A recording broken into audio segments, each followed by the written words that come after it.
It's been a really long time since the last one of these. I mean, I think like 6 months since the last one, so it's time for another episode of Are You Underrated, Overrated, or Properly Rated Overwatch Esports Edition. Inspiration comes from sports YouTuber Barry McCockiner, where I go on my YouTube community tab and I ask you to bring up players, metas, coaches, or anything else that may be relevant in Overwatch Esports, and I'll give you my honest opinion on if I think that topic is overrated, underrated, or properly rated within the community's eyes. We've got a pretty sick lineup to go over here, so let's just dive straight into things, starting off with Rat8584, who wants to know my opinion on the 2020 Overwatch Contenders Gauntlet. They say in their opinion it is the most underrated tournament in Overwatch's history, with a lot of big names making their first main appearance, with good storylines, a good meta, and overall just a really underrated moment. And I mean, I can see your perspective, as there are a lot of super relevant players that are still around to this day that kind of made their mark throughout this season, throughout this year, I should say.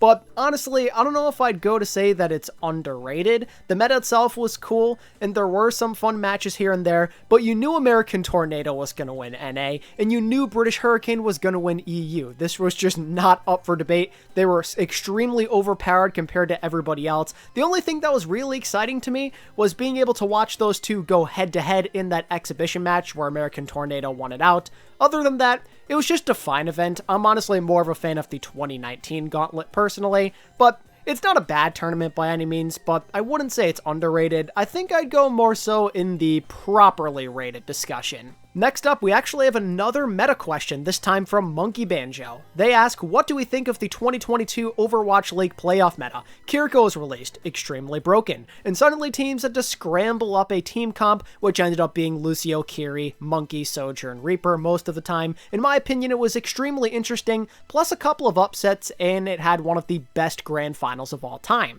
Generally, yes, I believe the 2022 Overwatch League playoffs were absolutely insane, probably one of my personal favorites ranked on the ladder. So many great moments, so many insane teams kind of out of nowhere, going on their own runs. You think of the Outlaws, the Shock, the Spark, even the London Spitfire. Really cool stuff there, but I don't really think it necessarily has to do with the meta. It was more so just the teams that were involved, and I think if there was a different meta, we could have seen some similar results. Not necessarily the same result that we saw at that grand finals. That is one of the best games of all time, but generally speaking, I didn't think this meta was all that entertaining. A lot of people would agree with me there. Very stagnant, always the same things being ran. The way Kiriko was played back then, extremely different compared to what we see now. A lot more heal dependent, not a lot of that aggro play that makes her such an interesting character to watch in the hands of the right support player. Not to mention that it felt like a lot of the time, the hype moments were very Sojourn dependent, rather than seeing some of the other characters pop off.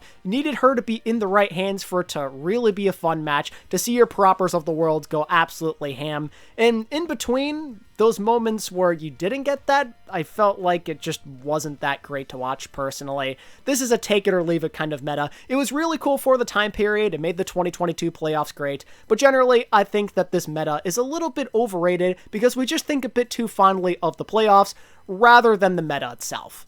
Next we have Changgooner. I don't know why you felt the need to say it that way, but no, I do not believe we've done him yet in the series, and if you know me, then you know I am a certified Changgoon hater. Always will be. I can respect that he went on multiple deep playoff runs in his career as a coach, but I just can't get by the inconsistencies. Consistency matters a lot to me, and this guy literally had zero of it throughout his career, going on random miracle runs here, and in all the other in-betweens playing like absolute garbage. So many frustrating teams that we've had to watch throughout the years. The questionable calls with 2020 and 2021 Seoul Dynasty. The rough moments with the 2022 Hangzhou Spark. A lot of it just doesn't justify, in my opinion, being able to truly respect him as an all-time great coach. Again, it's cool that he went on those runs, and he does kind of deserve some props for that, but when you look at it from like the grand scheme of it, he didn't actually win anything outside of like his assistant coaching role on London, so does it really matter about those runs in the end to me? I am of the belief that this guy is overrated and people just look too much at that playoff stuff and not enough at all of the other really frustrating moments and potential careers he may have costed. So every day of the week, I am saying that Changgoon is an overrated coach. Next up, I didn't expect to see this, but why not? We have the Badpachimari Predictions Curse. This is a staple. I mean, how could we not bring this up in this series now that I think about it? For those of you who aren't familiar with this man for whatever the reason, Badpachimari is a legend within the Overwatch esports community, making some incredible memes and videos throughout the years. But more importantly, he has a habit of making very cursed predictions that usually go terribly wrong, resulting in many people getting angry at him when he predicts their team to win, just for them to inevitably fail miserably. I don't know how you can say that this isn't anything else but properly rated. Everybody loves a good Badpachimari curse here and there. It's super fun to meme with that guy, yell at him when things go terribly wrong, blame him for everything even though he doesn't control this stuff at all. It's great, and even though sometimes I feel bad for the guy and how much crap he gets, he always takes it on the chin. He's always a really good sport about it. I love that guy to death. His predictions curse just makes everything better. It unites this community as one in like the worst way possible, so shout out to Badpachimari. This is as properly rated as it gets, a timeless staple. Next up, we have Owl Guy, a notorious member of the ATP community, asking for my opinion on Becky. Originally, I was thinking of skipping over this, but then it got the Tomathan seal of approval. And if Tomathan wants to know my opinion, then how could I not do it? This is literally the GOAT we're talking about. The dude even doubled down, saying that you cannot put a price on his love for Becky, so here goes nothing. Honestly, I don't have too much of a thought on Becky. He's just okay, kind of just exists for me. He had some moments, especially early on in his career, that definitely were somewhat impressive. When he played on the 2022 LA Valiant and APAC, he had his fair share of brilliant moments. Statistically, he was a really good Echo, had some good moments on Tracer as well, but since then, hasn't really found his place in Overwatch esports. We're kind of waiting for him to take that next step and get back into relevance. Just hasn't gone his way yet. He's just fine, though. I can't really say that I hate Becky, but no one's really talking about this guy consistently, so I'd say properly rated. Adam Patterson wants to know my thoughts on Lethal, and big shout out to this guy, man. What a turnaround in such a short amount of time, in fact. In 2023, that failed experiment on London Spitfire was horrible. A lot of people thought that was the death of his career right there and then. He just couldn't get it together, but he didn't let it get to him. It didn't affect his confidence. It started off in World Cup 2023, looked good there, and now here in OWCS, he is transcendent into a borderline elite DPS player, putting up some ridiculous Sojourn performances, amongst others, as a key member of Citrus Nation, a team on the rise. You gotta love what Lethal has done in such a short turnaround time. This dude looks like an absolute beast. The sky's the limit. He's been reaching his potential, and I don't think enough people are talking about him just yet, maybe because he's playing on Citrus Nation, which is still kind of trying to figure it out and become one of those top teams in North America. But I love what this guy is doing. I think he needs to be appreciated more, so I'll say ever so slightly he is underrated. Now we have two people who want to know my thoughts on Crimzo. One person adding on that they think a lot of the community thinks he's good, but adds that he didn't make the playoffs in his Overwatch League career a single time, which is a very valid criticism. I gotta say though, I don't think it's entirely fair to put that kind of pressure on Crimzo and take away what he's done in his career, because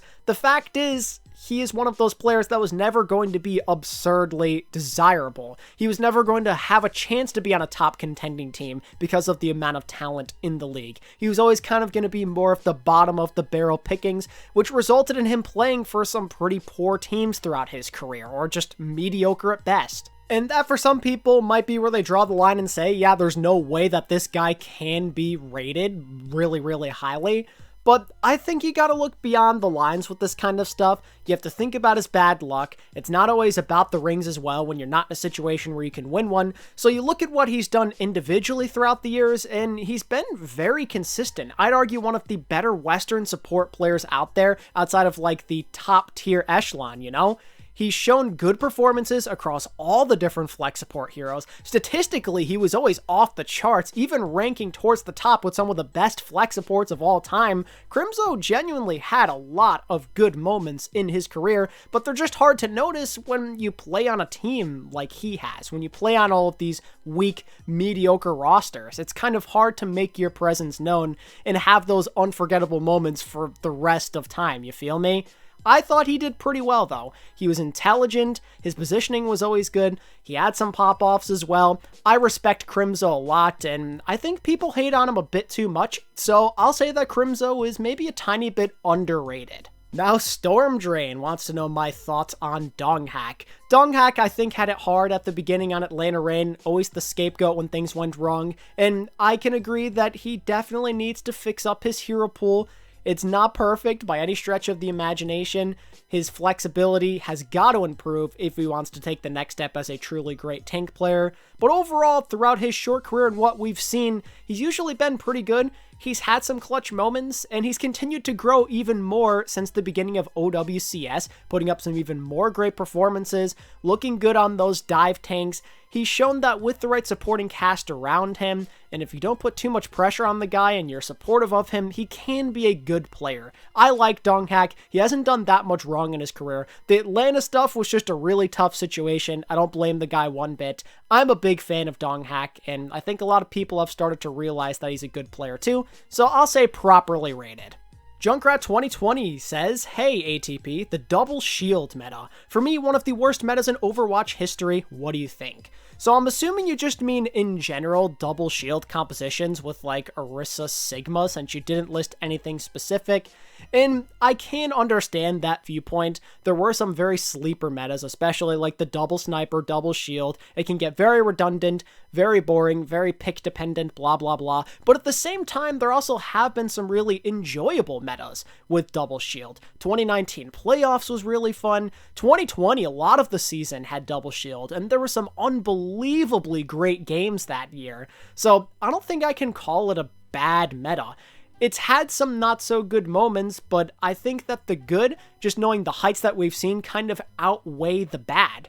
I liked double shield at times, not always, but I think some people are too hard on it just because of the notorious reputation it has. But I for one think double shield is maybe more so on the underrated side. Not by a lot, but I don't think people appreciate some of the great games we got because of it being around for so long. Does that make sense? I hope it does. Anyway, next up is ColtsFan209, who says PGE. Honestly, I have a lot of respect for PGE and what he's brought to the table for OWCS. I know he's kind of the butt of a lot of jokes right now. He's super duper popular, but I think that's really good. He's brought some needed life back to Overwatch esports. He's taken the mantle that has been left behind by Super and some other big name personalities that made Overwatch League so much more worth investing in back in the day. He's funny. Everyone wants to see him fail and or succeed. He has a massive following. He's brought a lot of those followers to NRG Shock. His stream is growing absolutely massive right now, and it's good to have those guys in the league because that's what gets people invested. I'm hoping he can help spawn a new generation of these personalities to get things going, especially in NA, where things just aren't as interesting, quite frankly. And as a player, he's not bad at all. He's not anything amazing. He has some goofy moments, sure, but he is a solid hit scan player. He's shown some great results on Widow, and when he's feeling it, he can actually dominate a game. So I have nothing but respect for the guy, but everyone kind of knows who he is right now, and we know where to rank him, so I'll go properly rated. Then there's Abdullah, who's going to give me a double header with Quartz and Youbi, the DPS line for Twisted Minds. Let's make this short and sweet here. Quartz, definitely properly rated by the community. We all know this guy is an absolute beast. We saw what he could do in the World Cup, and in OWCS Stage 1, before Twisted Minds kind of fell apart, he was keeping up with literally the best DPS players in all of EU, so there's absolutely no doubt this guy is a monster hitscan player and a superstar, and I kind of hope that things work out for him in the end, in the future. Then with Youbi, I more so think of him as maybe a little bit underrated. People have grown to appreciate him a bit more over the last handful of months, but a lot of his teammates get hype, so sometimes he kind of gets underappreciated, and I've seen him have some really bright moments. Again, you think back to World Cup, his flexibility, but also he made some unbelievable plays to help defeat Ents. Like, this guy, he is clutch when he needs to be. He always seems to show up when the lights are at their brightest, and I appreciate that a lot, so I'll say that he's maybe a little bit underrated. Mystery865 says, I'm interested in hearing your thoughts on Sugarfree. Lenny is awesome. I have nothing but respect for him. I've literally been watching this guy for like 5 years now. He was like a literal child when he started his professional career on Atlanta Academy, and he was a monster. He always has been. I'm so happy that he's gotten this opportunity on Toronto, and he at least got to play one season in Overwatch League. And he has a pretty decent hero pool, always been really good on Tracer and Genji, super fun Doomfist player back in the day. I just wish that we got to see him play more seasons at the highest level possible. It's unfortunate that age limits are a thing, because prime Sugarfree, when he was like 14, 15 years old on Atlanta Academy, that guy was a monster, and he could have been a real difference maker on a contending Overwatch League team, especially when it came to that Doomfist playoff meta. It's a shame that we missed out on it. Kind of sucks that he was born when he was, but what can you do? Sugarfree's pretty nice though. Everybody loves him, so properly rated. And lastly is Tarsalp, who says, I'd like to hear your opinion on Xzodyal and Bernar. I personally think these two are in the top 3 of their roles in their respective regions, with Xzodyal being a standout player that could be the first star coming out from OWCS past the OWL era, while Bernar I think is probably the best off-tank player in the world right now, maybe Max being the only one to compare with him, though he doesn't play as much. And yeah, you brought up 2 very prominent figures who have definitely earned their place in OWCS and with this incoming Esports World Cup as well. Xzodyal, starting with him, seeing him join Peps and help transform them into a much more competitive team was something else. Just an overnight sensation who has continued to build up his reputation in the last couple of months with repeated amazing hit scan performances. I loved watching him push ends during OWCS, and then seeing him and Peps do so well in Esports World Cup was great. This guy could be a truly special player. He's young, he's talented, and it is my hope that maybe someday he can join a bit better of a team. No offense to Peps, they are solid, but I'd like to see him join one of those truly competitive teams that could be in the running for like a championship or some kind of first place. Love what this guy is doing. He is on the right track for sure. People need to talk about him more. So Xzodyal, I will say, underrated. With Bernar, on the other hand, we all know that he's properly rated right now. Let's just get that out of the way. Everybody's been giving him nothing but love since his return, honestly, to the Houston Outlaws during the 2023 OWL playoffs.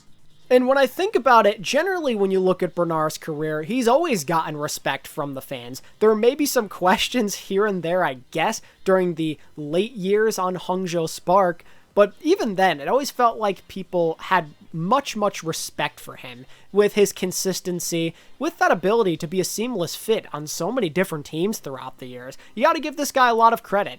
At this point, he's kind of been a timeless kind of guy. He's been playing since what, 2018? Early 2019? He's had a pretty long career with good results pretty much everywhere he has gone, and now he's dominating as one of the better tanks in all of OWCS. He's truly transcended to that level where he is elite, and he's realizing the potential that people had for him when he was dominating on Fusion University. And he continues to go in his bag and show that he can be versatile and that he can play well in a modernized Overwatch 2 type of era. I've seen his hero pool grow, be good on things I didn't know he had, like Doomfist and I guess to a certain extent Mauga. He's been a beast of a player, and I love seeing him get to that level now here in OWCS. I have a lot of love for Bernar, and I hope that he continues to have a great career, and that maybe him and the rest of his team can finally reach that next level. And I think we're going to wrap up the episode here. That is another underrated, overrated, or properly rated Overwatch Esports edition in the books. I really hope you guys enjoyed, and if you did and you maybe want to see this series come back a bit more frequently going forward, make sure to give this video a like, subscribe to the channel, and let me know down in the comment section. Thank you all so much for watching. I love and appreciate each and every one of you, and I'll see you in the next video. Peace.